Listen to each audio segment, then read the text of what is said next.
X, 31, and I, 32, had C, 16, way too young. We're friendly co-parents. One big rule we share is if our daughter breaks something, she pays for it. Now, Sis, 27, and I are the only grandkids. Aunt never married. Instead, she worked with Grandma and Grandpa at their seamstress store and took it over when they retired. Sis's girlfriend, 29, proposed last year. Grandpa offered to make future sis-in-law a custom suit, which she was over the moon about. Grandma had me ask Sis what her dream dress was and record the combo. Sis, thinking it was just between us, told me in great detail what her dream dress was, though said it was way too expensive, so she would get something much cheaper. Well, a few months later Grandma surprised Sis with her dream wedding dress. It fit perfectly and everyone cried. Sadly, Grandma recently passed away, which hit us all hard. Sis was devastated, but decided that the dress meant Grandma would still be there with us at the wedding. The issue comes in with C. She's very large, much larger than Sis. 3 days ago, we decided to go visit Sis and see how she was doing. It was great, but then C asked if she could try on the dress. Sis politely said no. C made a face, but dropped it. Later, we decided to go grab dinner. Sis and I went to pick up our orders, but C decided to stay and play with Sis's dog. We got back, and the dress was destroyed. C had apparently tried to get it on, popping some seams, and got stuck. Instead of waiting for help, she cut her way out. The dress was hacked to bits. Sis was devastated and asked us to leave. I grounded C and called Aunt with some pictures, asking if it could be saved. She said there was no. She said she'd make a new one, but it wasn't the same. Then she dropped the bomb on me. Grandma had hand-sewed most of the dress, used super expensive fabric, and put almost 500 hours in making that dress, since it was the only family wedding we'd have. In total, the dress cost $12,000, give or take. C has about $15,000 saved from various jobs, as well as winning writing competitions. This was supposed to help her in college. I took her to the bank and set in motion transferring all the funds, since as her parent, I still have control over it. $12K to Aunt to pay for the new dress. $3K to my sister's wedding, as an emotional distress tax. I explained exactly why this was happening to C, but she sobbed the entire time, asking what was she supposed to do for college, and saying it wasn't her fault. I told her she could get a job if she didn't get a scholarship, and it was her fault for trying on the dress after she'd been told no, and for not waiting until we got back. A few popped seams could have been fixed. Hacking the dress to pieces couldn't. C told my ex, and while she agreed C was in the wrong after the full story, said I shouldn't have ruined her future for a free dress. I reminded her of our rule, and she still thinks I'm wrong. So, am I the idiot here? Not the idiot, absolutely not. She ruined her own future. In my mind, that dress wasn't $12 or even $15,000, it was priceless. It could have and should have been passed down for generations. I'm horrified your daughter did such a thing. Most kids don't go to college with savings, so she's just going to have to tough it out. I hope she looks back one day and realizes the payment she made was severely short. I am so sorry this has happened to your family. Not the idiot, your daughter is old enough to know what she did was wrong. I think that you were right to give your sister the $12K for the dress. Your daughter can continue to work as she has time left before college, and she can also apply to scholarships, get loans or work while in college. I disagree with you giving your sister $3K from your kid's account thought. I think you should give the $3K back to your daughter and tell your sister the $3K is from you. Did your daughter know the significance of the dress? Not the idiot. I'm on the fence about the punishment as that is a lot of money, however, would that even be a question if it wasn't family that made the dress and sis would have to pay $15K for a new dress from a shop? Probably not. I'm very confused as to why your 16-year-old would even act in this way. Is it a habit? Does she have a history? Trying the dress on, I can see a teen doing that. It ripped. Bad but not the end of the world. Completely cutting it open, however. That's insane. So background info, I dated the same girl since I was a senior in high school to my second year of university. We both same age. We broke up plenty of times and got back together, but she officially broke up with me for the last time in my second year of uni. It's been 2 years since then, and I'm in 4th year. I still care about her dearly to be deathly honest, and she knows it. She has made countless YouTube videos with her friends talking embarrassing things about our relationship, but giving me an alias so that people don't know who she's talking about, or has made these cryptic tweets about me that I can clearly tell is about me, but when I message her to take it down or delete it, she says it has nothing to do with me, I'm acting like a weirdo, and that I need to leave her alone. Honestly, for a while, I thought maybe I was just going crazy or just blinded by the fact that I still care about her, and that she really isn't thinking about me, and it's just my own self-pity that is making me think that she's doing these things to get a rise out of me. I told my friends about this and told me that people are starting to read it as if I'm not over her, and that I'm deluded and it's starting to get stalkerish. I listened to their advice because it's depressing enough as it is, and tried to move on with my life. A year went by and one day my sister told me that she had gotten a follow request on Instagram from my ex. I left it alone and didn't make a big deal of it. Probably at like 3 AM I got 2 notifications that said I had got a message from her and she had tagged me and my sister in her recent post. I was stoned as hell and I literally thought I was dreaming, so I closed my phone and went to bed. I checked my phone the next morning and the notif was still there, so I screenshotted it and clicked on it for evidence, just in case, I told myself. I clicked on notif, but she must have deleted it because it sent me to the Instagram equivalent of like a 404 error page. I asked her why she tagged me and my sister and she went off on me, telling me that it's been 2 years since we broke up and that I've become a stalker or something to that degree. She posted our convo on her Twitter and cut out my name. She made a bunch of tweets like seriously, you need to leave me alone, and crap like that. I was getting messages from mutual friends that I'm losing my goddamn mind and need to see a therapist.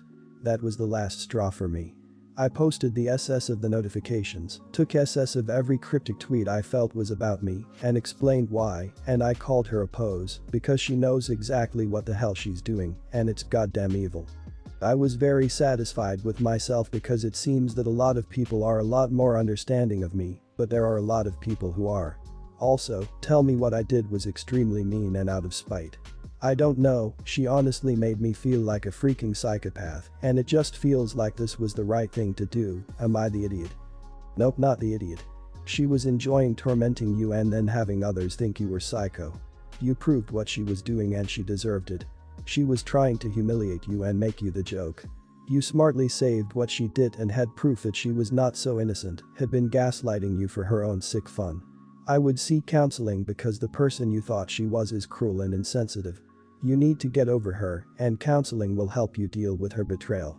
You aren't including a huge amount of important information like why you broke up and what proof you have that you're not a total psycho obsessed with tweets that actually have nothing to do with you.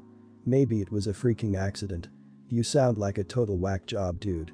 Just in case, I told myself is insane, and I don't really believe you didn't check that tagged photo immediately. You need to block this chick and force her completely out of your mind because you are going to look like the idiot no matter what you do, and not a regular idiot but a scary one. Not the idiot. Please block her on social media so she can't do this. Don't ask friends to join you though, but if they try and share stuff she does with you, like YouTube videos, etc., politely ask them not to. You can't control what she says. Let them know that getting involved in her drama is not good for you and will only give her more ammunition. You can only control what you do, not what she does. She sounds like a narcissist, stay well clear. Heal. You deserve someone who loves and respects you even when you don't do what they want or dance to their tune. My husband and I have been married for 2 years, together for 5. He's been in my daughter's life since she was 5, and they honestly have a great relationship. My relationship with my ex was not great. We weren't together for long before our daughter was born, and he wasn't all that interested in being a father when she arrived. He didn't fight for custody and had no problem only seeing her every other weekend when she was born, and even then he was pretty inconsistent. My current husband is a trainer. He teaches intermediate and advanced boxing and kickboxing courses. He's been doing martial arts since he was 6 years old and even trained some professional fighters. When lockdown started earlier this year, we could tell that my daughter was going a little stir crazy. She's very high energy, loves running around and playing. She's never expressed any interest in martial arts before, but we have a pretty substantial home gym, so we asked her if she wanted to try exercising with him. Since then she's really taken a liking to it. My husband even ordered her his own pair of gloves. She seems to really be getting into it and asks to participate whenever he's working out. She's not taking any hits at all. She's doing all the hitting, they mostly just work on her technique by hitting pads and these things that look like soft ping pong paddles. She's been getting really into it and has been talking a lot about boxing, wanting to watch old matches with her stepdad. The issue is with my ex. He's been starting arguments that it's dangerous and that a little girl shouldn't be learning how to fight. He's been increasingly vocal about his complaints. It all recently blew up when he threatened legal action and wanted to change the custody arrangement if we let our daughter continue to participate in a dangerous activity. I basically told him off and said it's no different than her being on a soccer team. I also told him off on the legal threat. I know for a fact that he can't afford a lawyer right now, and he has only really interacted with my daughter over video chat this year, and even before then, he'd rarely put in effort to see her. I felt good about my choice until his family started reaching out to me about my decision. His family reached out and agreed it was dangerous. His sister also tried telling us off about it. I was still adamant about letting my daughter continue with it until my extended family started reaching out to me about it, also saying it's too dangerous for a child. It's been weighing on me since I really do trust my family's opinions. My husband says that it's perfectly safe and that he's been training people for years. I don't personally have any experience with martial arts, so I feel like I need an outside opinion. Am I the idiot for continuing to let my daughter box with her stepdad? Not the idiot. Self-defense is important for anyone, and your SO with his experience should know plenty about training children without having them overwork their development. As in gaining a ton of muscle on a developing frame, etc. Any gender at any age should learn more about self-defense, and the exercise involved will be great for them in understanding how to operate their meat suits, the best way I can put it. There are child psychology case studies you can look into on the benefits of sports and development. Absolutely not the idiot. Your daughter found a sport she likes, and she has the opportunity to practice it safely, and it will be a great way for her to bond with her stepfather. It's a win-win-win. Also, fun fact, the average girl that age isn't any weaker than the average boy. There's no reason why a girl shouldn't be allowed to learn a martial art as long as it's taught in a safe and age-appropriate way. In fact, having a way to defend herself may make her safer in the long run. Not the idiot. Oh my lord. Plenty of kids that age start learning a martial art, it's a great way to get exercise. There's also nothing dangerous or inappropriate about the way your husband is teaching her. Honestly, it sounds like a fantastic way for them to bond, and she gets the benefit of starting learning self-defense. I think your family and your ex's family are getting stuck in traditional ideas of what women and girls should be doing rather than what's actually good for your daughter. I live in an apartment building, and my neighbor from the apartment under me is an incredibly bored and annoying lady. She complains to me on average once a day. She looks out her window to see when I'll come home, and she'll come up to my apartment and complain about something. By the way, I'm 34 and I live with my partner. She's around 60 and lives with her husband. The sort of complaints she has are, you were too loud last night and this morning, your TV was too loud, you moved the furniture too loud, you showered too loud, your air conditioning is too loud, we could hear you had people over, we hear your music, we hear you talking, your cat meows all day long, the water you used for your plants dripped on our balcony, the smells of cooking from your apartment are too strong, we can smell cigarette when you smoke on your balcony, and so on and so forth. I'm not even going to go into the fact that we have 3 cats that don't meow much, we have cameras, that we have succulents that we don't water as often as she complains about water dripping, and that neither of us smokes. The fact is this woman is driving us crazy. For several years now, we would listen to her complaints, apologize and try to keep it down, but a few weeks ago we had some repair work done at our apartment, so, while my boyfriend was doing the work, I went down there to ask them for some patience and understanding. To my surprise, horror, I could hear extremely muffled sounds in their apartment. Almost nothing. And he was literally hammering and drilling crap upstairs. I asked him if he was going easy with the hammer and drill, he said no, that it was super loud. So the conclusion was, they can't hear crap. We've been walking on freaking tiptoe for fear of disturbing this poor old couple. I listen to music so quietly, I can't even hear it. So we decided to stop living like church mice and behave normally and to ignore them completely. Now when she calls after me, I just keep walking. When she knocks on my door, I don't answer. Same with her husband.